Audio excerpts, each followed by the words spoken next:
semuanya, Assalamualaikum warahmatullahi wabarakatuh. Perkenalkan, nama saya Agus Rizpiasti. Kali ini aku akan ngebahas materi mata kuliah Bahasa Indonesia yang berjudul Karya Tulis Ilmiah.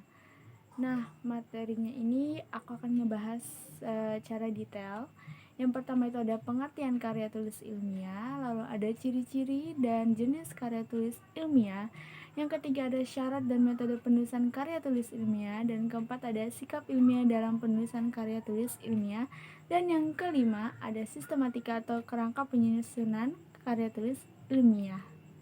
Nah, sekarang kita masuk ke pengertian karya tulis ilmiah. Karya tulis ilmiah ini sendiri mempunyai arti dari beberapa sumber. Nah, karya ilmiah atau yang sering disingkat menjadi KTI merupakan hasil dari litbang atau tinjauan, ulasan atau review, kajian dan pemikiran yang sistematis kemudian dituangkan oleh perseorangan atau kelompok sesuai dengan kaidah yang berlaku.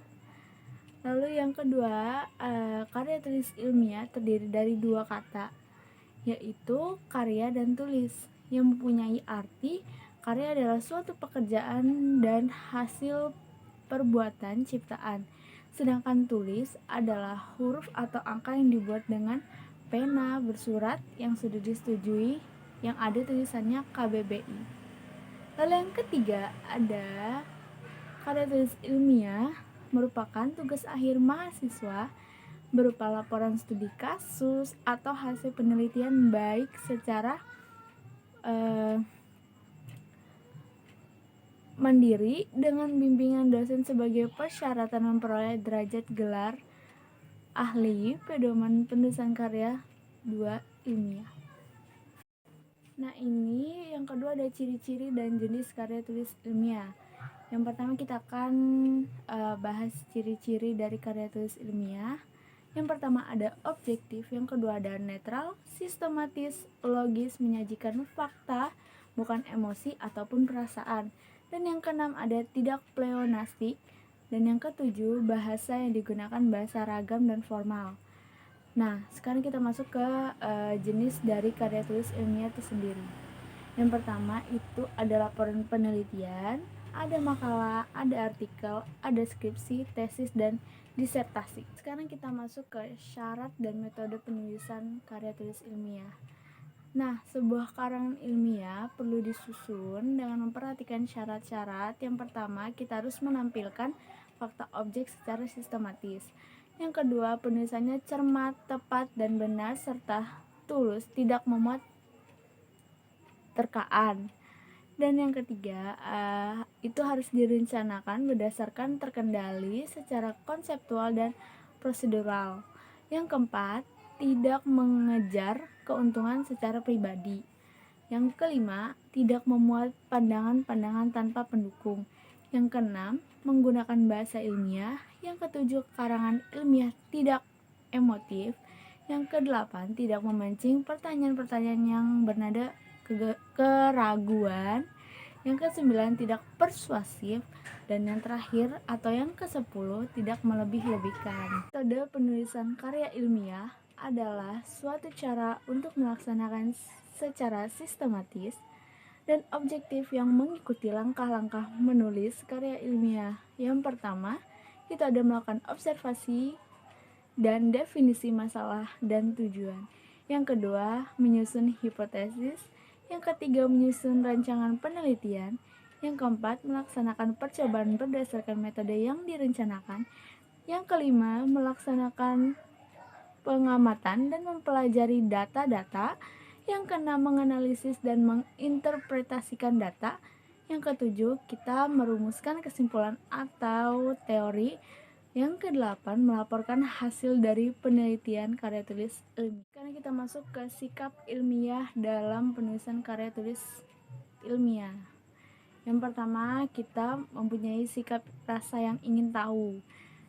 Sikap ingin tahu itu terlihat pada kebiasaan bertanya kita tentang berbagai hal yang berkaitan dengan bidang kajian, mengapa demikian, bagaimana caranya, apa saja unsur-unsurnya, dan seterusnya. Yang kedua, sikap kritis.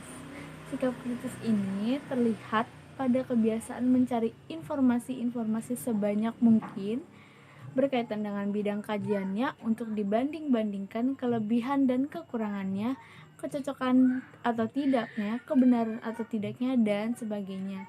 Yang ketiga, itu ada sikap terbuka.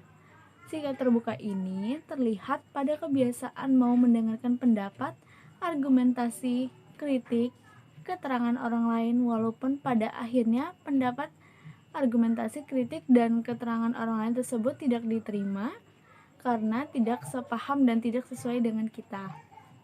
Lalu yang terakhir ada sikap objektif.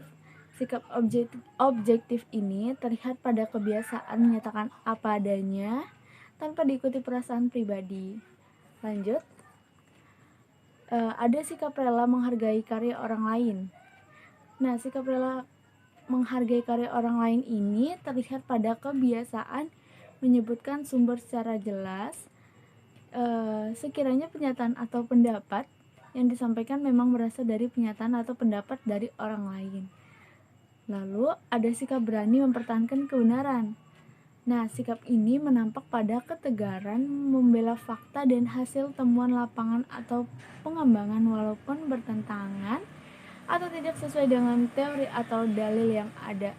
Dan yang terakhir, itu sikap yang menjangkau ke depan. Sikap ini dibuktikan dengan selalu ingin membuktikan hipotesis yang disusunnya demi pengembangan bidang ilmunya sendiri. Lanjut, ada sistematika atau kerangka penyusunan karya ilmiah. Yang pertama, kita harus menyusun bagian pendahuluan. Nah, pendahuluan ini terdiri dari apa aja sih? Pendahuluan ini yang pertama ada halaman judul, halaman pengesahan, kata pengantar, halaman abstrak, daftar isi, daftar tabel, grafik, gambar. Lalu yang kedua, kita harus menyusun bagian isi yang terdiri dari pendahuluan. Nah, pendahuluannya ini ada latar belakang masalah, rumusan masalah, tujuan dan manfaat penelitian, ada metodologi penelitian. Lalu setelahnya itu ada kita harus membuat landasan teori, hasil penelitian, baru yang terakhir kesimpulan dan saran. Oke, lanjut. Yang ketiga itu kita harus membuat bagian penutup. Nah, bagian penutup ini sendiri terdiri dari daftar kepustakaan atau sering disebut dengan daftar pustaka. Lalu kita beri lampiran. Lalu yang terakhir dikasih indeks. Terakhir, kesimpulan dari materi karya tulis ilmiah ini, menurut saya berdasarkan uraian di atas kita dapat menarik kesimpulan bahwa karya ilmiah ini merupakan laporan penelitian, laporan tertulis dan dipublikasikan yang memaparkan hasil penelitian atau pengkajian yang dilakukan oleh seseorang atau sebuah tim dengan memenuhi kaidah-kaidah dan keilmuan secara keseluruhan. Cara penulisan karya ilmiah yang baik sudah ditentukan, yaitu sesuai dengan tata bahasa, tata tulis yang disepakati oleh masyarakat akademik.